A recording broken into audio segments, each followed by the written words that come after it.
മദ്യനിർമ്മാണശാല തുടങ്ങാൻ സർക്കാർ അനുമതി നൽകിയ പാലക്കാട് എലപ്പുള്ളിയിൽ ബി.ജെ.പിയുടെ മാർച്ച് തുടങ്ങി. എലപ്പുള്ളി പഞ്ചായത്ത് വാട്ടർ അതോറിറ്റി മദ്യനിർമ്മാണ കമ്പനി തുടങ്ങാൻ ഉദ്ദേശിക്കുന്ന സ്ഥലം എന്നിവിടങ്ങളിലേക്കാണ് മാർച്ച്. അതേസമയം സർക്കാർ അനുമതി പിൻവലിക്കണമെന്ന പ്രമേയം പഞ്ചായത്തിലെ ഭരണസമിതി യോഗത്തിൽ അവതരിപ്പിക്കും.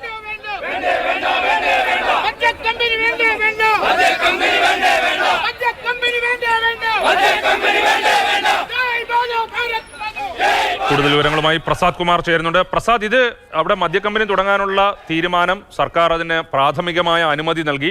എലപ്പുള്ളി പഞ്ചായത്തിലാണ് വരുന്നത്. ഇത് രാഷ്ട്രീയ പ്രശ്നമായി മാറുകയാണോ അതൊരു പാരിസ്ഥിതിക പ്രശ്നമായിട്ടാണോ അവിടെ മാറുന്നത്? രാജീവ്, ഈ പ്രശ്നം പാരിസ്ഥിതിക പ്രശ്നമാണ്, പക്ഷേ ജനകീയ പ്രശ്നമാണ്.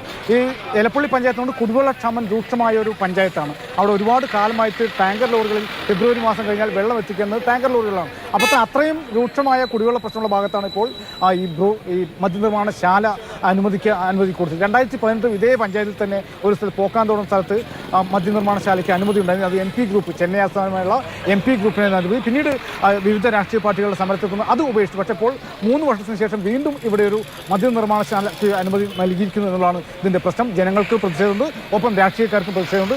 ഇന്നലെ കോൺഗ്രസും BJP ആ സംഭവ സ്ഥലത്ത് പോയിട്ട് കൊടികുത്തി. ഇന്ന് BJP മാർച്ച് നടക്കുന്നു. വൈകുന്നേരം സംഭവ സ്ഥലത്തേക്ക് വീണ്ടും യൂത്ത് കോൺഗ്രസിൻ്റെ മാർച്ചിന് ഇപ്പോൾ BJPയുടെ മാർച്ച് അവിടെ എത്തിയിരിക്കുകയാണ്. പഞ്ചായത്ത് ഓഫീസിന് മുന്നിലേക്ക് എത്തി. അവിടെ BJPയുടെ സംസ്ഥാന ജനറൽ സെക്രട്ടറി C. കൃഷ്ണകുമാറാണ് ഈ സമ്മേളനം ഉദ്ഘാടനം ചെയ്തത്. ഒപ്പം തന്നെ അല്പസമയത്തിനകം പഞ്ചായത്തിൽ ഭരണസമിതി യോഗം ചെയ്തിട്ടുണ്ട്. 22 അംഗ ഭരണസമിതി. അതിൽ 9 പേർ UDF-ഉം 8 പേർ LDF-ഉം 5 പേർ BJP-യുമാണ്.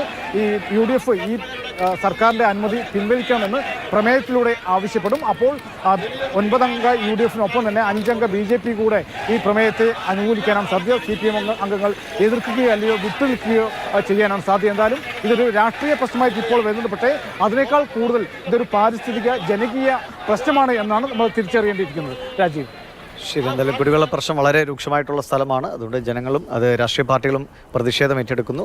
വലിയ തോതിൽ വെള്ളം വേണ്ട ഒരു പ്രോജക്റ്റ് ആണിത്. അതിന് ജല അതോറിറ്റി വെള്ളം കൊടുക്കുമെന്ന് പറയുന്നു. പക്ഷെ അത് എങ്ങനെ കൊടുക്കും, എവിടെ നിന്ന് കൊടുക്കും എന്നുള്ളതിനെ കുറിച്ചൊന്നും വ്യക്തതയില്ല. അതുകൊണ്ട് സ്വാഭാവികമായും ഇത്രയും വലിയ കുടിവെള്ള ക്ഷാമം നേരിടുന്ന ആ പഞ്ചായത്തിലെ പ്രദേശവാസികൾ അവരുടെ ഭാഗത്ത് പ്രതിഷേധം ഉണ്ടാകും എന്നുള്ളത് പ്രധാനപ്പെട്ട സ്രോതസ് മലമ്പുഴയാണ്. അത് പാലക്കാട് ജില്ലയെ അല്ലെങ്കിൽ നഗരത്തെ മുഴുവൻ കുടിവെള്ളം എത്തിക്കുന്ന ഡാമിൽ നിന്നാണ്. പ്രതിദിനം തന്നെ എത്രയോ ദശലക്ഷം ലിറ്റർ വെള്ളം വേണം. കുടിവെള്ളം, അതുപോലെ ജലസേചന ആവശ്യങ്ങൾക്ക്. അത് കഴിഞ്ഞിട്ട് വ്യാവസായിക ആവശ്യത്തിന് കൊടുക്കാൻ ഇത്രയും വെള്ളം അവിടെ ഉണ്ടോ എന്നുള്ളതാണ് പ്രശ്നം. അതെ.